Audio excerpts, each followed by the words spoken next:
এই যে বাংলাদেশ বিগত 19 বছর গণতন্ত্রহীন থাকার পর 12ই ফেব্রুয়ারিতে একটি জাতীয় নির্বাচন হলো, যেখানে মানুষ দীর্ঘদিন পরে 8 সনেও কিন্তু মানুষ নিশ্চিন্তে ভোট দিতে পারে নাই। তখনও কিন্তু ভোট সত্যিকার অর্থে যেটা হওয়া উচিত সেই ধরনের ভোটের প্রতিফলন মানুষ দেখে নেয়। এবারই প্রথম যে ভোট জনগণের ভোট, জনগণের অংশগ্রহণের ভোট, নিশ্চিন্তে নির্বিঘ্নে নির্ভয়ে মানুষ তার ভোটাধিকার প্রয়োগ করেছে। নন ইনভার্টার এসির দামে ঘরে আনুন বিদ্যুৎ সাশ্রয়ী ইনভার্টার এসি। এখন 1.5 ton my one inverter AC মাত্র 48,900 টাকা পাওয়া যাচ্ছে মিনিস্টার শোরুমে। এবং মানুষ যাদেরকে দায়িত্ব দিয়েছে, তাদের উপর আস্থা রেখেছে, সেটিও আপনার মনে রাখতে হবে। সেটি হচ্ছে বর্তমানে আমাদের প্রধানমন্ত্রী জনাব তারেক রহমানের নেতৃত্বে বাংলাদেশ জাতীয়তাবাদী দল। এবং এই দল দীর্ঘদিন যাবৎ গণতন্ত্র যখনই হোঁচট খেয়েছে, গণতন্ত্র যখনই বাধাগ্রস্ত হয়েছে, গণতন্ত্র যখনই ক্ষতিগ্রস্ত হয়েছে, দেশ যখন ক্ষতির সম্মুখীন হওয়ার সম্ভাবনা দেখে দিয়েছে, তখনই দেখেন 71-এর মার্চ মাসে যখন কেউ কেউ পালিয়ে গেল, কেউ কেউ আত্মসমর্পণ করল, তখন যে মানুষটি আজকে এখানে ব্যারিস্টার মীর হেলাল আমাদের মাননীয় প্রতিমন্ত্রী মহোদয় উপস্থিত আছেন, এই চট্টগ্রাম থেকে যে মেজর 8ম ইস্ট বেঙ্গল রেজিমেন্টের প্রথম আই দেন উই হিয়ার বলে যে স্বাধীনতার ঘোষণা এবং বিদ্রোহের সূচনা করলেন এবং রণাঙ্গনে ঝাঁপিয়ে পড়লেন অস্ত্র হাতে।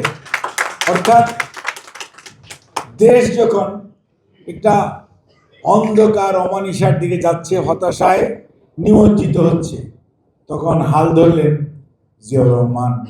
আমাদের তো তখন মনে আছে, আমরা কানে শুনেছি কালুরঘাট বেতার কেন্দ্রের সেই ঘোষণা।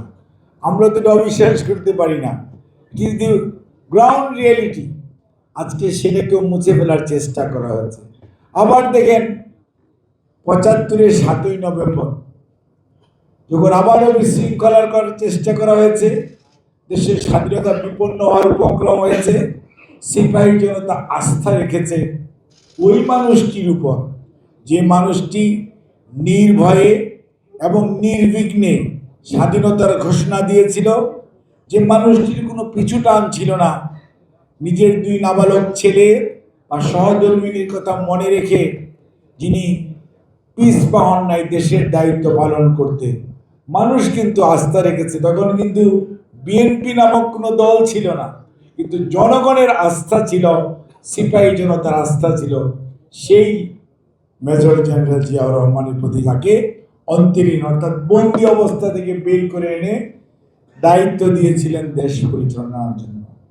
আমি কথাগুলি বলছি এই জন্যই যে আমাদের প্রতিষ্ঠাতা, বিএনপির প্রতিষ্ঠাতা শহীদ রাষ্ট্রপতি জিয়াউর রহমান এমন একজন দেশপ্রেমিক মানুষ যার প্রতি মানুষের আস্থা এবং বিশ্বাস ছিল। তার ধারাবাহিকতা আপনারা দেখেছেন। 3.5 বছর মাত্র রাষ্ট্র পরিচালনার সুযোগ পেয়েছেন। এমন কোনো সেক্টর নেই যেখানে উনি ওনার হাতের ছোঁয়া রেখে যান নাই। দেশের উন্নয়নের জন্য, অর্থনৈতিক অগ্রগতির জন্য, সার্বভৌমত্ব রক্ষা করার জন্য উনি প্রতিটি ক্ষেত্রে ওনার দায়িত্ব পালন করেছেন। এবং যার জন্য আজকে বাংলাদেশকে আমরা বলি যে আধুনিক বাংলাদেশের জনকের নাম শহীদ জিয়াউর রহমান।